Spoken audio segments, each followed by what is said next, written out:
Hello students, कल हमने हनी सकल के फर्स्ट चैप्टर के 5 क्वेश्चंस कंप्लीट कर लिए थे। आज हम रेस्ट क्वेश्चंस करने जा रहे हैं। 6th क्वेश्चन है हमारा, how was the breaches of the little elf. उस छोटे आदमी का पजामा कैसा था? तो इसका आंसर है it was the old fashion breaches. वो पुराने ज़माने का पजामा था। 6th क्वेश्चन मैं दोबारा रिपीट कर रही हूँ, how was the breaches of the little elf. उस बौने आदमी का पजामा कैसा था? वो पुराने ज़माने का था। 7th क्वेश्चन है हमारा, how was the hat off the little elf. उस छोटे आदमी की टोपी कैसी थी? उस छोटे आदमी की टोपी बड़ी सी थी, चुड़ैल की तरह। विच होता है चुड़ैल। It was a high tall hat much like a witch. Our 8th question is, what was the solution of the Patrick's problem. जो पैट्रिक की प्रॉब्लम थी काम न करने की, उसका सोल्यूशन, उसका हल क्या था? जब वो छोटा आदमी उसके घर आया था तो उसने सोचा कि यही मेरी समस्या का हल है। Only the little elf was the solution of Patrick's problem. 9th question है, what was Patrick wish. Patrick की इच्छा क्या थी? उसकी इच्छा ये थी कि वो बौना आदमी उसका सारा होमवर्क करे। He wish that the little elf would do his homework. 9th question एक बार दोबारा देखेंगे हम, what was Patrick's wish. Patrick की इच्छा क्या थी? ही वो wish that the little elf would do his homework, कि वो छोटा आदमी उसका सारा घर कार्य कंप्लीट कर दे। Our 10th question is, why did Patrick not do his homework.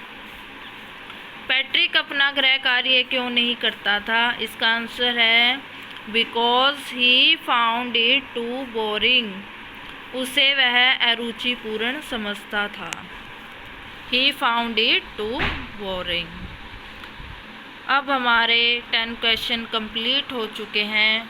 अब हम 11th क्वेश्चन करेंगे, why did the little man grant Patrick A wish.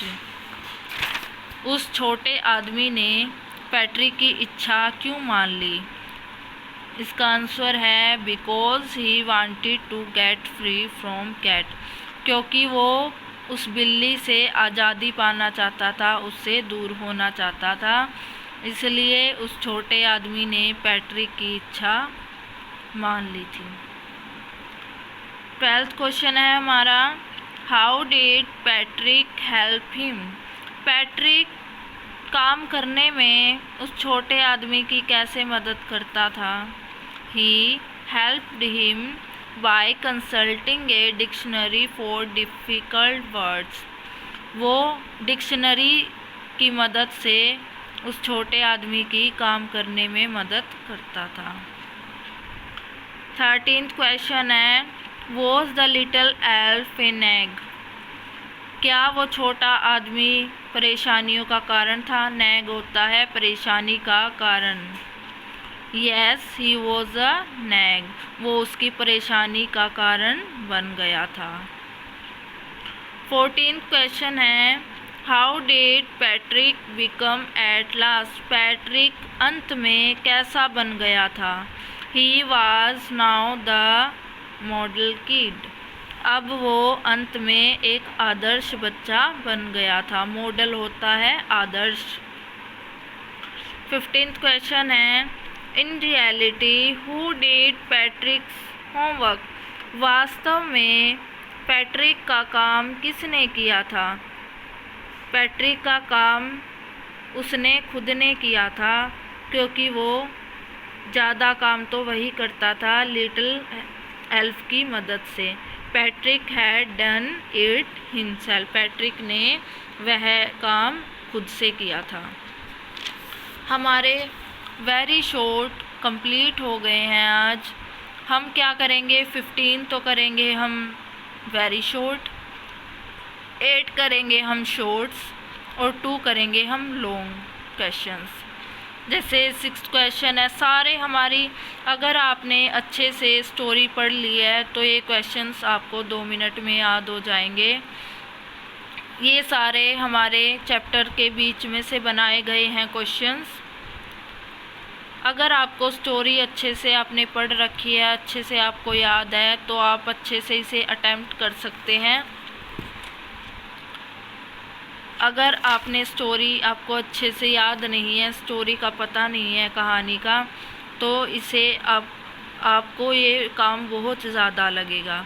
इसलिए सबसे पहले यही है कि आप अच्छे से स्टोरी याद करें। आपको स्टोरी के बेस पे ही आपको सारे क्वेश्चंस जल्द ही लर्न हो जाएंगे। ये सारे क्वेश्चन सारे उसमें चैप्टर के बीच में से बनाए गए हैं। और आप डेली अपना होमवर्क अच्छे से करें, अपनी नोटबुक अच्छे से प्रिपेयर कर लें। नोटबुक में मैंने आपको पहले भी बताया है, अगर आपकी नोटबुक मोटी है या आप बोल सकते हो रजिस्टर है आपके पास, तो आप हाफ करके भी लगा सकते हो, हाफ हनी शक्ल की, हाफ इफेक्ट विद्यासन की। अगर आपकी पतली कॉपी है तो आप अलग अलग लगाएंगे, हनी शक्ल की अलग और इफेक्ट विद्यासन की अलग। और एक बात याद रखें, अगर आप रजिस्टर में से हाफ लगाना चाहते हैं तो आप ज़्यादा पार्ट तो लगाएंगे हनी शक्ल का, क्योंकि हनी शक्ल के अंदर पोएम्स भी आती हैं और लेसन्स भी आते हैं। और इफेक्ट विद्यासन में पोएम नहीं है, इफेक्ट विद्यासन में बस लेसन्स हैं। इसलिए हमें हनी शक्ल के लिए ज़्यादा पेजेस की ज़रूरत पड़ेगी। तो आप क्या करेंगे, ज़्यादा पार्ट तो लगाएंगे हनी शक्ल के लिए और कम पार्ट लगाएंगे इफेक्ट विद्यासन के लिए। Okay, have a good day. अच्छे से आप प्रिपेयर करें खुद को और हमारा साथ दें और अच्छे से अपनी नोटबुक तैयार कर लें।